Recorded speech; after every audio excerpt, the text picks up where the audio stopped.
अप्रैल 1945 में सोवियत संघ की रेड आर्मी ने पूर्व, दक्षिण और उत्तर से बर्लिन पर आक्रमण किया। द्वितीय विश्व युद्ध में बर्लिन थर्ड राइक का मुख्यालय था, इसलिए मित्र देशों के लिए इस पर कब्जा करना बहुत जरूरी था। 1.5 मिलियन से अधिक रेड आर्मी के सैनिकों ने इस हमले में भाग लिया, जिनके नेता अत्यंत निर्दयी थे और भारी संख्या में हताहत होने के बावजूद नाजी जर्मनी को अधिकतम नुकसान पहुंचाने के इच्छुक थे। इस अंतिम युद्ध के परिणाम स्वरूप जो नुकसान हुआ वह बहुत बड़ा था। 81,000 से अधिक सोवियत सैनिक मारे गए, जबकि शोधकर्ताओं ने देखा कि इस संघर्ष के दौरान 1 लाख सैनिक और 1,25,000 नागरिक मारे गए। हिटलर ने 30 अप्रैल को आत्महत्या कर ली, लेकिन बर्लिन की लड़ाई मई तक जारी रही और इसे द्वितीय विश्व युद्ध की सबसे कठिन लड़ाइयों में एक माना जाता है। वॉर्स ऑफ द वर्ल्ड में आपका स्वागत है। 1945 में रेड आर्मी हर लिहाज से बड़ी, कुशल और शक्तिशाली थी। पिछले कुछ सालों में सोवियतों ने जर्मनों का सामना करने के लिए हथियार और अन्य आवश्यक सामग्री इकट्ठा और तैयार की थी। उनके पास T-34 और JS टैंक थे, जो जर्मन टैंकों से बेहतर थे और इन्हें ऑपरेटिव मेंटेन करना आसान था। वे अक्सर अन्य देशों द्वारा उनकी क्षमताओं को कम आंकने का लाभ उठाकर ऐसी रणनीतियों का प्रयोग करते थे जो शत्रुओं को आश्चर्यचकित कर देती थी। उनके पास वेहरमाख्ट की तुलना में कहीं अधिक तोपखाना और बख्तरबंद गाड़ियां थी।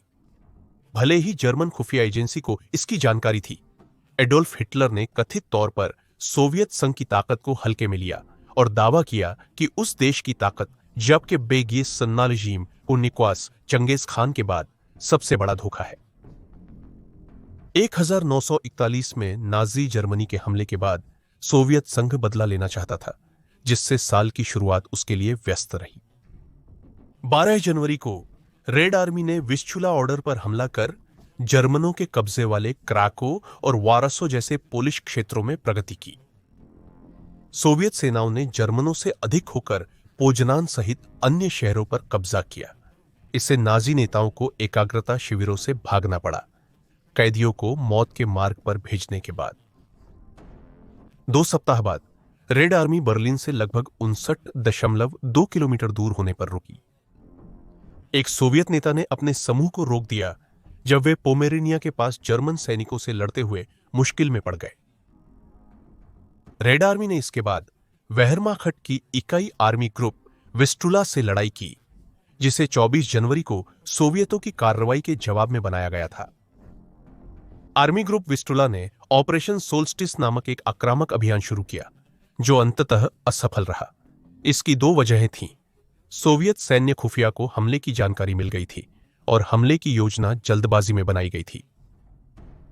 ऑपरेशन सोल्स्टिस अपने उद्देश्यों को प्राप्त करने में विफल रहा, लेकिन यह सोवियतों को असुरक्षित बर्लिन पर आक्रमण टालने के लिए मजबूर करने में सफल रहा। रेड आर्मी भी बुडापेस्ट की घेराबंदी में व्यस्त थी, जो 29 दिसंबर 1944 को शुरू हुई थी। 50 दिनों के हमले में सोवियत और रोमानियाई सेना ने शहर को घेर लिया था। इस अभियान में हंगरी को युद्ध के दौरान भारी नुकसान हुआ था। रेड आर्मी के साथ झड़पों में वर्षों में लगभग 2 लाख लोग मारे गए। बुडापेस्ट की घेराबंदी के दौरान 38,000 नागरिकों की मौत हुई, अधिकांश भूख और एरोक्रॉस पार्टी के दक्षिणपंथी राष्ट्रवादियों द्वारा यहूदियों के नरसंहार के कारण। 13 फरवरी 1945 को बुडापेस्ट का आत्मसमर्पण सहयोगियों के लिए एक बड़ी जीत थी। जर्मनों का अंतिम बड़ा हमला ऑपरेशन स्प्रिंग अवेकनिंग था, जो 6 मार्च को शुरू हुआ। इसका उद्देश्य तेल भंडारों की रक्षा और रेड आर्मी को वियना की ओर बढ़ने से रोकना था।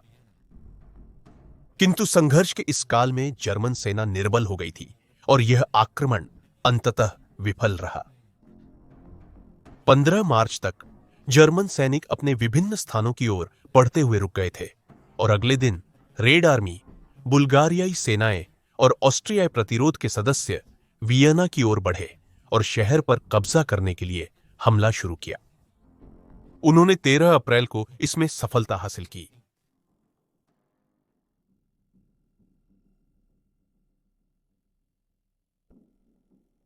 सोवियत नेता जोसेफ स्टालिन ने पश्चिमी सहयोगियों से पहले नाजी जर्मनी की राजधानी पर कब्जा करने का प्रयास किया।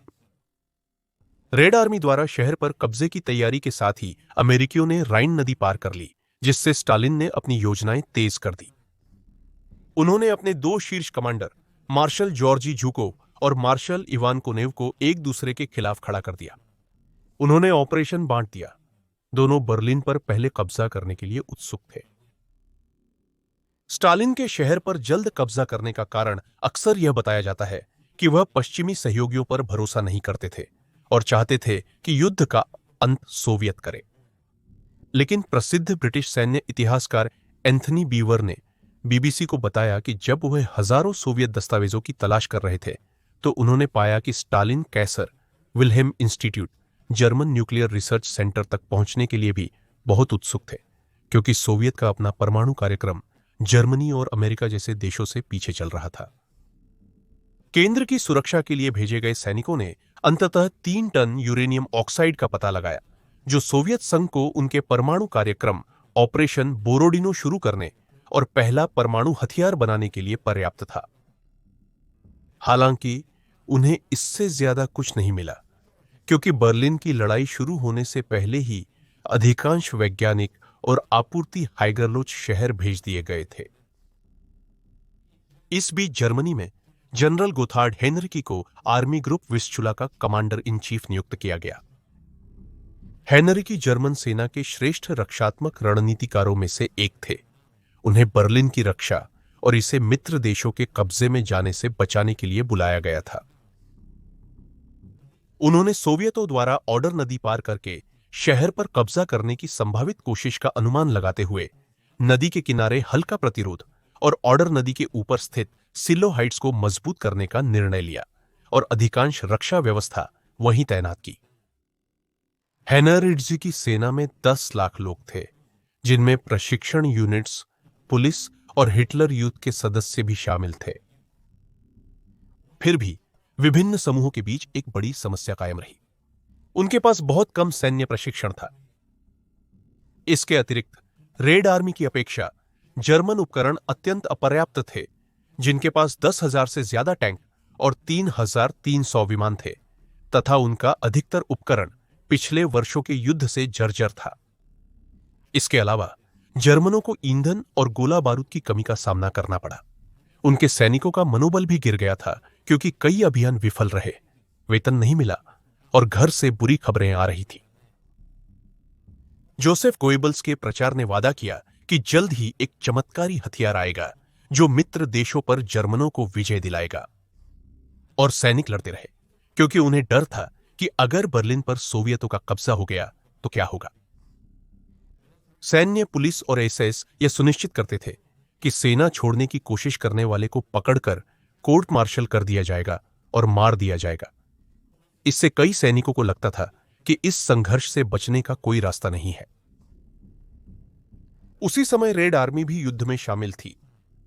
सैनिकों की संख्या अधिक और गोला बारूद पर्याप्त होने के बावजूद उन्हें भोजन और अतिरिक्त पुर्जों की कमी का सामना करना पड़ा। उनका अधिकांश परिवहन और राशन अमेरिका द्वारा प्रदान किया जा रहा था।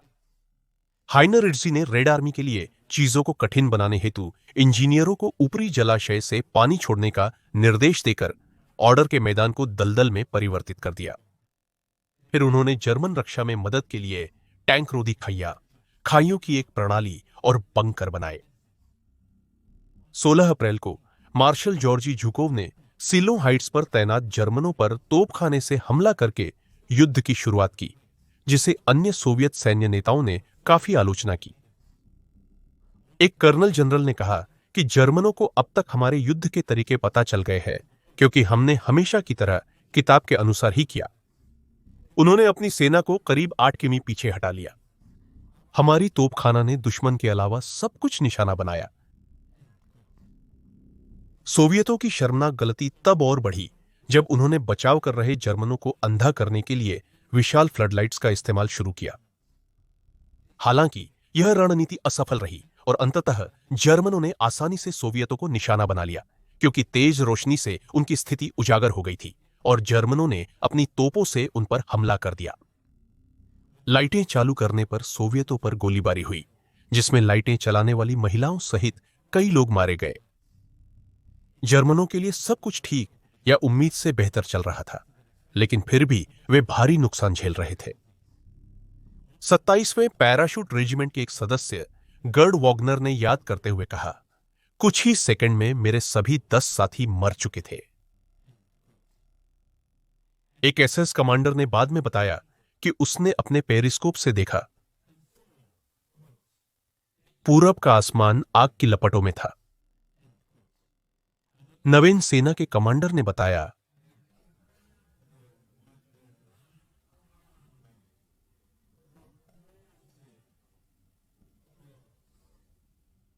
वे लगातार झुंड के झुंड हम पर आते जा रहे हैं, एक के बाद एक लहर। मेरे सैनिक अंतिम गोला बारूद तक लड़ रहे हैं। वे या तो पूरी तरह खत्म हो जाते हैं या कुचल दिए जाते हैं। कीचड़ युक्त दलदली भूमि ने सोवियत सैनिकों का अग्रसर होना कठिन कर दिया। दिन बीतने के साथ सोवियत पायलटों ने गलत फ्लेयर देखकर अपनी ही सेना पर बमबारी कर दी। इसी प्रकार तोपखाने के दलों ने अपनी ही सेना पर गोलीबारी कर दी और डॉक्टर इतनी तेजी से काम नहीं कर पाए और उनके पास पर्याप्त स्टाफ भी नहीं था जिससे वे घायलों का ठीक से इलाज कर पाते। झुकोव ने स्टालिन को रिपोर्ट दी तो स्टालिन ने कहा कि वह कोनेव को झुकोव के स्थान की ओर बढ़ने देंगे ताकि कमांडर को जीत के लिए प्रेरणा मिले। विशेष रूप से कोनेव के नेतृत्व में सोवियतों से लड़ने वाले जर्मनों ने याद किया कि उनका दृश्य एक धुएं की दीवार से ढका हुआ था, जिसमें कॉर्पोरल कार्ल पाफलिक ने कहा, उद्धरण हमारे पास छुपने के लिए कहीं नहीं था। हवा सीटी और धमाकों से भरी हुई थी। हमने अकल्पनीय नुकसान झेले। बचे हुए लोग खुद को बचाने के लिए ट्रेंचों और बंकरों में इधर उधर भाग रहे थे। हम डर के मारे बोल नहीं पा रहे थे। उदाहरण समाप्त। कोनेव के सैनिकों के खिलाफ युद्ध न केवल भीषण था, अपितु जर्मन सैनिकों के मनोबल को बुरी तरह तोड़ने वाला भी था। एक पकड़े गए भगोड़े सैनिक ने कहा कि हिटलर ने अब तक केवल वही वादे पूरे किए हैं जो उसने सत्ता में आने से पहले किए थे। मुझे 10 साल दो और तुम जर्मनी को पहचान नहीं पाओगे। उद्धरण समाप्त। सोवियतों को सिलो हाइट्स में जर्मनों की अंतिम रक्षा पंक्ति को तोड़ने में 4 दिन लगे। इस लड़ाई में लगभग 30,000 सोवियत और 12,000 जर्मन मारे गए। इसके बाद के दिनों में रेड आर्मी की कई अन्य इकाइयां अपनी अपनी जगहों से बर्लिन की ओर बढ़ी और अंततः सोवियतों ने उत्तर में आर्मी ग्रुप विस्ला को दक्षिण में आर्मी ग्रुप सेंटर से अलग कर दिया। हल्ब की लड़ाई शुरू हुई जब 2 सोवियत समूहों ने फ्रैंकफर्ट के पास जर्मन नौवीं सेना पर हमला किया।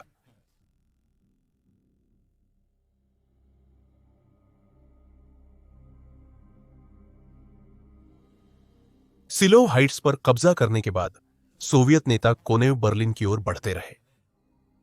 हिटलर ने शहर की फोक्सस्ट्रोम मिलिशिया को 9वीं सेना में शामिल कर दक्षिण में नई रक्षा पंक्ति बनाने का आदेश दिया।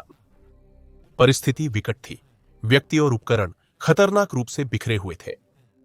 9वीं सेना में केवल 10 बटालियन भेजी गई।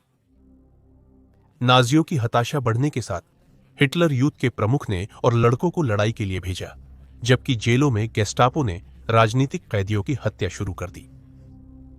एसएस ने भगोड़ों का पीछा किया और उनको फांसी दी। इस बीच वे खुद सोवियत सेना के शहर में प्रवेश करने पर भागने की तैयारी कर रहे थे। हिटलर अपने बंकर में था और 20 अप्रैल को उसके 56वें जन्मदिन पर सोवियत तोपखाने ने बर्लिन पर गोलाबारी शुरू की थी। शहर की सीमाओं के भीतर रहने वाले नागरिकों पर खास तौर पर सख्त राशन लागू था और पानी, गैस और बिजली उपलब्ध न होने के कारण वे मुश्किल से ही खाना पका पा रहे थे ताकि खुद और अपने परिवार को खिला सकें। गोलाबारी के कारण सड़कें अधिकतर सुनसान रहीं। उसी दिन हिटलर ने ऑपरेशन क्लॉज़विट्ज शुरू करने का आदेश दिया। इस कोड वर्ड के कारण वेहरमाख्ट बर्लिन की रक्षा शुरू कर देता। यह सिर्फ 1 महीने पहले मार्च 1945 में स्थापित हुआ था। 30 पन्नों के दस्तावेज राइख राजधानी की रक्षा की तैयारियों के लिए मूल आदेश में, जिसमें 24 बिंदु थे, जैसे राइख राजधानी को आखिरी आदमी और गोली तक बचाया जाएगा। ऑपरेशन क्लॉजविट्स में एसएस और वेहरमाख्ट के दफ्तरों को खाली किया गया। युद्ध के दौरान खुले रहे विभिन्न संस्थान जैसे टेलीग्राम कार्यालय अंततः बंद हो गए। टोक्यो से मिले अंतिम संदेश में सभी को शुभकामनाएं दी गई। इस बीच जोसेफ गोइबल्स द्वारा फैलाया गया प्रचार यह मांग करता था कि उद्धरण, कोई भी हथियार उठाने में सक्षम पुरुष बर्लिन नहीं छोड़ सकता। उद्धरण समाप्त, जब तक कि उसके पास ऐसा करने की अनुमति न हो। हालांकि अमीर लोग, जिनमें वे भी शामिल थे, जिन्हें हिटलर के सत्ता में आने से लाभ हुआ था, डर के मारे भागने लगे। टेम्पेलहॉफ हवाई अड्डे से अंतिम विमान केवल 9 यात्रियों के साथ स्टॉकहोम के लिए रवाना हुआ। जनरल हेलमुथ वाइडलिंग बर्लिन डिफेंस जोन के कमांडर थे और बचे हुए लगभग 45,000 जर्मन सैनिकों के प्रभारी थे, जिन्हें बर्लिन पुलिस अधिकारियों, हिटलर यूथ और फोक्सस्ट्रोम मिलिशिया का सहयोग मिला था। वाइडलिंग को हिटलर के आदेश पर फांसी दी जानी थी, लेकिन बाद में फ्यूरर ने उन्हें कमांडर नियुक्त किया। वाइडलिंग ने शहर और उसकी रक्षा को 8 सेक्टरों में विभाजित किया। प्रत्येक एक अलग कमांडर के अधीन था। कई कमांडरों को पहले का युद्ध अनुभव नहीं था, परंतु जर्मनों ने दुश्मन को हराने के लिए रणनीतियां बनाई थीं, जैसे स्नाइपर्स को ऊंची इमारतों में तैनात करना, जहां सोवियत टैंकों की बंदूकें नहीं पहुंच सकती थी। टैंकों के खिलाफ हथियारबंद सैनिकों को निचली मंजिलों पर तैनात किया गया, ताकि वे शहर की सड़कों पर आते बख्तरबंद वाहनों पर हमला कर सके। सोवियत सेना शुरू में सड़कों से आगे बढ़ी, लेकिन जल्द ही उन्हें जर्मनों की रणनीति समझ आई और उन्होंने भी अपनी चाल बदलकर बढ़त हासिल करनी शुरू कर दी। टैंक एक तरफ सटकर आगे बढ़ने लगे, ताकि चौड़ी जगहों पर दोनों ओर से एक साथ कई टैंक क्रॉस फायर कर सकें। टैंकों पर सब मशीन गनें लगाकर ऊंची इमारतों में छिपे स्नाइपर्स और ऊपरी मंजिलों पर मौजूद सैनिकों को निशाना बनाने के लिए एंटी एयरक्राफ्ट गनों का भी प्रयोग किया गया। इस दौरान पैदल सैनिक सड़कों से हटकर घरों के बीच चलने लगे। छतों, अटारियों, निचली मंजिलों और तहखानों का इस्तेमाल करते हुए इमारतों की बीच की दीवारें तोड़ी, ताकि ऊपर से हमले के डर के बिना आगे बढ़ सके। स्टालिनग्राद की लड़ाई के बाद उन्होंने शहरी युद्ध की कई रणनीतियां सीखी। कोनेव के नेतृत्व में पहला यूक्रेनी और झुकोव के नेतृत्व में पहला बेलारूसी मोर्चा कमजोर होती जर्मन सेनाओं को पार कर शहर को घेरने में सफल रहे और 24 अप्रैल तक इसे पूरा कर लिया। अगले दिन दूसरा बेलारूसी मोर्चा तीसरी पेंजर सेना के जर्मन सैनिकों से लड़ा। वे पश्चिम की ओर बढ़ते रहे, जहां उन्होंने ब्रिटिश सैनिकों से मुलाकात की, और उत्तर की ओर स्ट्रालसुंड शहर की ओर भी बढ़ते रहे।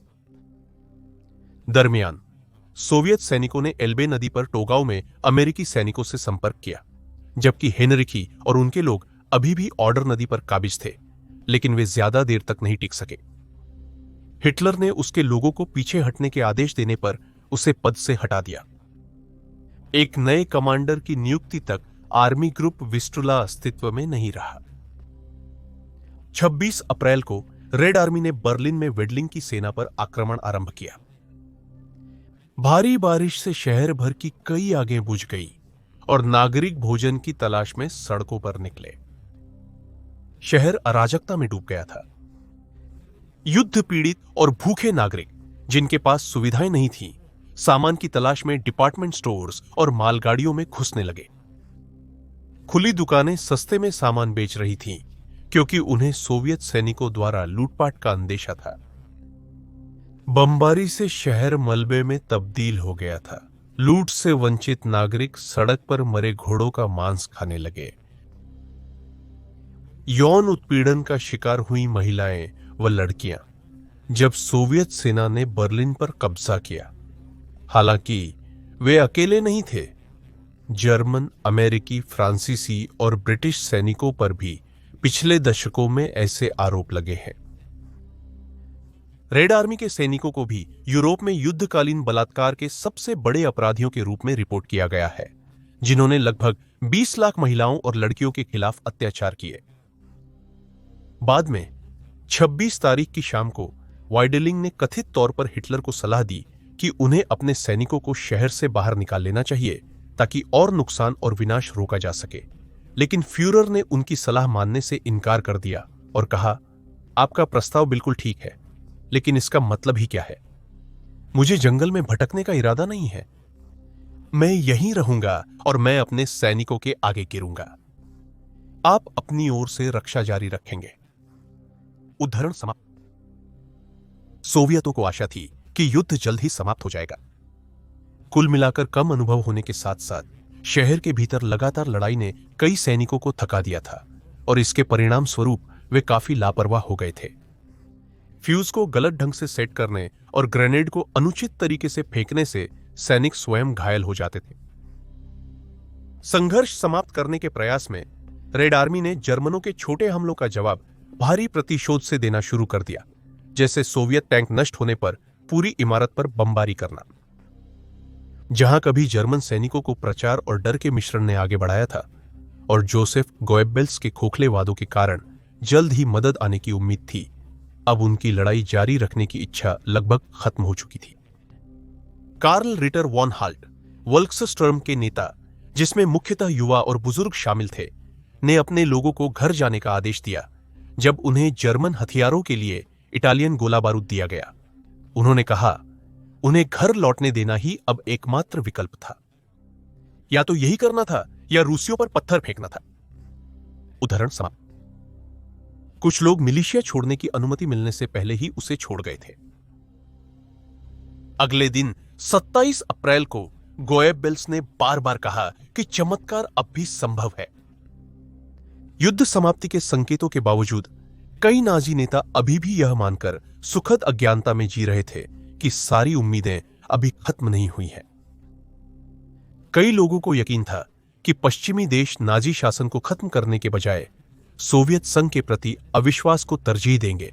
उन्हें लगा कि अमेरिका बर्लिन पहुंचकर सोवियतों का विरोध करेगा। शेष जर्मन सैनिकों को शहर के केंद्र स्थित गढ़ की रक्षा हेतु नियुक्त किया गया, जिसमें महत्वपूर्ण सरकारी इमारतें थीं। वहीं सोवियत सैनिक निरंतर उनकी ओर अग्रसर हो रहे थे। हिटलर को अमेरिकी रेडियो से पता चला कि हाइनरिक हिमलर स्वीडन के साथ एकाग्रता शिविरों में कैदियों की रिहाई पर बातचीत कर रहे थे। हिमलर पूर्व एसएस नेता और होलोकॉस्ट के मुख्य निर्माताओं में से एक समय पर हिटलर के सबसे करीबी विश्वासपात्र थे, परंतु 1945 तक उनके संबंध बिगड़ गए थे और हिमलर ने शांति वार्ता का प्रयास किया क्योंकि वह जानता था कि तीसरा राइख का अंत निकट था।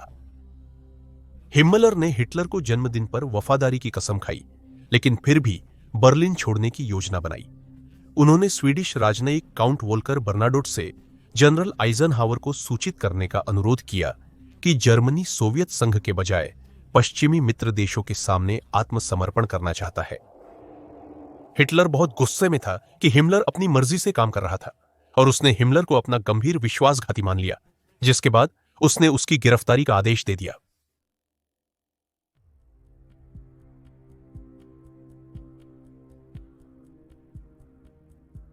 उनतीस अप्रैल की सुबह के शुरुआती घंटों में रेड आर्मी बर्लिन के केंद्र में मोल्टके ब्रिज को पार कर गई। जर्मनों ने पुल के दोनों छोर पर बैरिकेड लगाकर विस्फोटकों से इसे नष्ट करने की तैयारी कर ली थी। हालांकि पुल को नुकसान हुआ था, लेकिन इसका एक हिस्सा बचा रहा, जिससे सोवियत सैनिक और उनके वाहन पास के जर्मन राइक्सटाग की ओर बढ़ते हुए इसे पार कर सके। करीब 4 बजे सुबह हिटलर ने अपनी अंतिम वसीयत पर हस्ताक्षर किए और ईवा ब्राउन से एक सादे समारोह में विवाह किया, जिसमें गोइबल्स और मार्टिन बोरमन गवाह थे। अगले घंटों में सोवियत सैनिकों ने गेस्टापो मुख्यालय पर कब्जा किया, लेकिन एक जवाबी हमले ने उन्हें पीछे हटने को मजबूर किया। इस बीच अन्य रेड आर्मी यूनिट्स टीयरगार्टन पार्क में प्रवेश कर गई। अगले दिन आसपास के पुलों की मरम्मत की गई ताकि सोवियत सैनिक भारी तोपखाना लाकर राइक्सटैग पर हमला कर सके। हालांकि जर्मन खाइयों और दूर के एंटी एयरक्राफ्ट हथियारों ने उनकी योजना में बाधा डाली। सोवियत सैनिक डटे रहे और अंततः राइक्सटाग में घुस गए, जो 1933 की आग के बाद से पुनर्निर्मित नहीं हुआ था। कुछ घंटों बाद जर्मन और सोवियत सैनिकों के बीच संघर्ष हुआ जब रेड आर्मी ने इमारत को खाली कराने का प्रयास किया। उसी दिन वाइडलिंग ने हिटलर को बताया कि बची हुई जर्मन रक्षा उस रात गोला बारूद की कमी के कारण शायद हार जाएगी। 30 अप्रैल की दोपहर को नाजी फ्यूहरर एडोल्फ हिटलर ने अपने सिर में गोली मार ली, जबकि उनकी नई पत्नी ईवा ब्राउन ने साइनाइड की कैप्सूल काट ली। गोली चलने के कुछ देर बाद उनके शव मिल गए और दोनों के अवशेषों को राइक चांसलरी के पीछे के बगीचे में जला दिया गया। हिटलर की अंतिम इच्छा के अनुसार एडमिरल कार्ल डोर्निट्ज राइक के राष्ट्रपति और गोएबेल्स नए चांसलर बने। शहर के केंद्र में लगभग 10,000 जर्मन सैनिक फंसे हुए थे और उन पर हर तरफ से हमले हो रहे थे। जर्मन टाइगर टैंकों का अंतिम दस्ता टीयरगार्टन के पूर्व में थर्ड शॉक आर्मी का सामना करने के लिए तैनात था, जबकि 8वीं गार्ड्स आर्मी दक्षिण की ओर बढ़ी, जिससे जर्मनों को छोटे क्षेत्र में घेरकर पलायन करना कठिन हो गया। 1 मई को जनरल हांस क्रेब्स, जर्मन सेना के उच्च कमान के जनरल स्टाफ प्रमुख, ने हिटलर की मृत्यु के बाद आत्मसमर्पण के लिए 8वीं गार्ड्स आर्मी के कमांडरों से संपर्क किया। क्रेब्स ने बिना शर्त आत्मसमर्पण पर असहमति जताई, क्योंकि उनके पास इसकी अनुमति नहीं थी, इसलिए दोनों सहमत नहीं हो सके। इस बीच जोसेफ गोएबेल्स आत्मसमर्पण करने को तैयार नहीं थे। उन्होंने और उनकी पत्नी माग्दा ने अपने 6 बच्चों को मार डाला और फिर उसी दिन बाद में उन्होंने खुद को भी मार लिया। गोएबेल्स की मौत ने वेडलिंग को बिना शर्त आत्मसमर्पण करने के लिए प्रेरित किया। 2 मई को सोवियतों ने राइक्सटैग पर कब्जा कर लिया और अगले दिन 2 रेड आर्मी सैनिकों ने इमारत की छत पर सोवियत झंडा लगाते हुए फोटो खिंचवाई। राइक्सटैग पर सोवियत झंडा फहराने की घटना द्वितीय विश्व युद्ध की प्रमुख छवियों में से एक बन गई। इस तस्वीर में दिख रहे लोगों और फोटोग्राफर येवगेनी कालेरी को लेकर वर्षों तक रहस्य बना रहा, जो सोवियत रेड आर्मी के एक नौसैनिक अधिकारी और फोटोग्राफर थे। वेडलिंग और उनके स्टाफ ने 2 मई को सुबह 6 बजे आत्मसमर्पण कर दिया और बाकी जर्मन सैनिकों को भी ऐसा करने का आदेश दिया। 5 दिन बाद ग्रैंड एडमिरल कार्ल डोर्निट्ज ने मित्र देशों के समक्ष निःशर्त आत्मसमर्पण किया।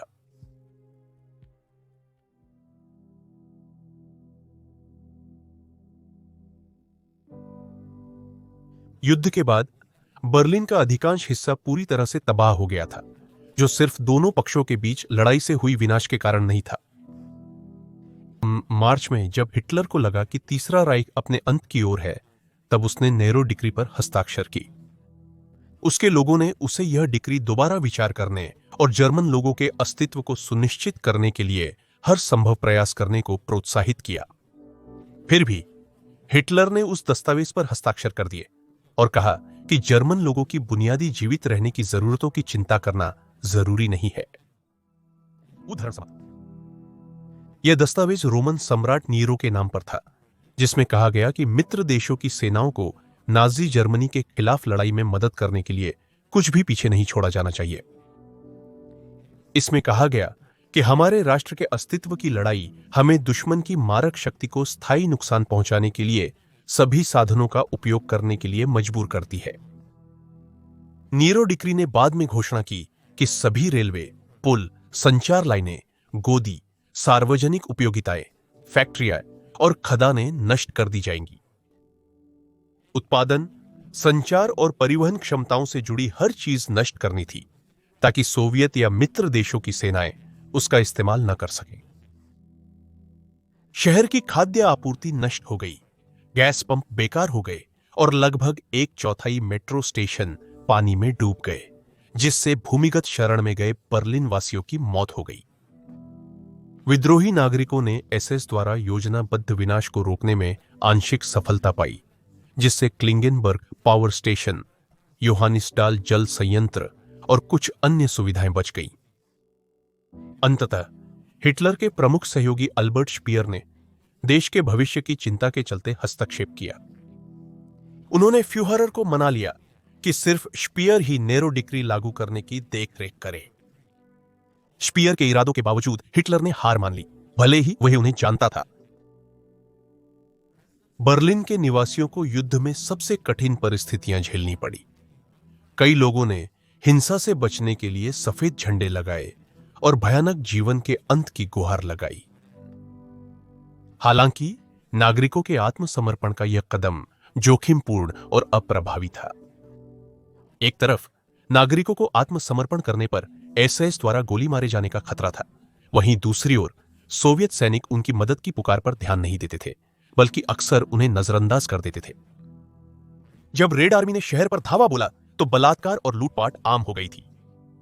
युद्ध के बाद अस्पताल रिपोर्ट्स और गर्भपात दरों ने दर्शाया कि बर्लिन में कम से कम 1 लाख महिलाओं के साथ बलात्कार हुआ, जिनमें 10,000 की मौत आत्महत्या, असफल गर्भपात या परिजनों द्वारा हत्या से हुई। जर्मनी में बलात्कार से जुड़ी महिलाओं और लड़कियों की मौतों की संख्या 2,40,000 मानी जाती है। शहर भले ही टुकड़ों में था, लेकिन सोवियत लोगों ने आवश्यक सेवाएं बहाल करना शुरू किया। बर्लिन में काफी नुकसान हुआ था। ट्रांसपोर्ट ठप था और पानी सीवेज से प्रदूषित था, लेकिन जर्मन नागरिकों ने शहर की सड़कों को साफ करने में मदद की। भूखे नागरिकों को सूप किचन के माध्यम से खाना दिया गया, लेकिन हिंसा अभी भी जारी थी। सोवियत सैनिकों ने वर्दी पहने लोगों को, चाहे वो नात्सी हो या न हो, जैसे फायरमैन और रेलवे कर्मचारी, घरों में घुसकर गिरफ्तार किया। युद्ध के दौरान बलात्कार और लूटपाट जारी रही, ज्यादातर सोवियत सैनिकों द्वारा जो समर्थन भूमिकाओं में थे, न कि सीधे युद्ध में। रेड आर्मी के कर्नल जनरल निकोलाई बर्जारिन ने सैनिकों द्वारा चोरी और यौन शोषण में लिप्त पाए जाने पर उन्हें दंडित करने का प्रावधान किया, ताकि उनके आचरण को नियंत्रित किया जा सके। एक गुमनाम रूसी सैनिक ने अपने घर वालों को ठीक ठीक बताया कि उन्होंने ऐसे भयानक अपराध क्यों किए। उसने 1945 में लिखा, मचिया, हम सब कुछ का बदला ले रहे हैं और हमारा बदला न्याय संगत है। आग के बदले आग, खून के बदले खून, मौत के बदले मौत। कुछ लेखकों और इतिहासकारों का मानना है कि शराब की उपलब्धता और सोवियत संघ में कमी की संस्कृति, जहां सैनिक अपनी समृद्धि के लिए कुछ भी ले लेते थे, भी प्रमुख कारण थे। और इतिहासकार मार्टिन के ए मॉर्गन ने लिखा कि रेड आर्मी में फील्ड वेश्यालयों की अनुपस्थिति और स्टालिनवादी सोवियत राज्य द्वारा लगातार बढ़ावा दी गई गहरी यौन दमन ने भी इस बात में योगदान दिया कि सोवियत सैनिकों ने ऐसे घृणित कृत्य क्यों किए होंगे। उन्होंने देखा कि केवल बदला ही पर्याप्त नहीं था, क्योंकि कई यूरोपीय लोग सोवियतों के शिकार बने, सिर्फ जर्मन ही नहीं। दर्जनों समस्याएं सिर्फ जर्मनी ही नहीं, बल्कि नाजी जर्मनी के पतन के बाद पूरी दुनिया को परेशान कर रही थी। भूखमरी, बेघर होना, बीमारियां और बुनियादी ढांचे की कमी जैसी विशाल समस्याएं थीं, जिन्हें दुनिया की सामान्य स्थिति में लौटने से पहले सुलझाना जरूरी था। लाखों लोग बेघर हुए, संसाधनों की कमी थी और युद्ध के कारण कई उद्योग नष्ट हो गए थे। युद्ध के बाद मित्र देशों को स्टालिन का सामना करना पड़ा, जिन्होंने फांसीवादी को हराने में मदद करने के बाद कमजोर देशों का फायदा उठाने की धमकी दी, जिससे आगे संघर्ष और शीत युद्ध की शुरुआत हुई। युद्ध ने यूरोप के सबसे खूनी संघर्ष को समाप्त किया, परंतु इसकी भारी कीमत चुकानी पड़ी। आधुनिक आंकड़े यह भी दिखाते हैं कि इस अभियान के दौरान लगभग 81,116 सोवियत सैनिक मारे गए, जबकि 2,80,251 अन्य घायल हुए या बीमार पड़े। जर्मनों ने अपने 92,000 से 1 लाख के बीच मृतकों, 1,25,000 नागरिकों की मौत, 2 लाख से अधिक घायलों और 4,80,000 बंदी बनाए गए सैनिकों की संख्या बताई। विश्व युद्ध में 70 मिलियन से ज्यादा लोग मारे गए। एंटनी बीवर के अनुसार द्वितीय विश्व युद्ध की तबाही से बहुत कम देश बच पाए। सोवियत संघ, पोलैंड या जर्मनी के अधिकांश परिवारों ने कम से कम एक करीबी सदस्य खो दिया था। ब्रिटेन में भी पीड़ा असली थी, पर यह मध्य यूरोप में हुई पीड़ा जितनी गंभीर नहीं थी।